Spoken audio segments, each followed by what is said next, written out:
Hi friends, welcome to Kusma YouTube channel. ఈరోజు టమాటా, పచ్చి కొబ్బరి, ఎండుమిర్చితో పచ్చడి చూపిస్తున్నాను.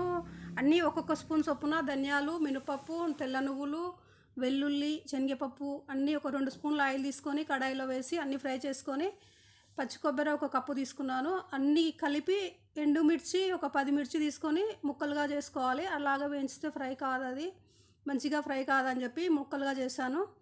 వేసి ఫ్రై చేసిన ఒక 5 టమాటా ముక్కలుగా కట్ చేసి ఉడికించాలి. ఉప్పు ఒక 1.5 స్పూను ఉప్పు, పసుపు వేసి ఉడికించాలి. ఈ పచ్చడి మాత్రం రైస్కనే కాదు, టిఫిన్లకు కూడా బాగుంటుందండి. చపాతీకి కానీ, ఇడ్లీకి, దోశకు అన్నిటికీ బాగుంటుంది.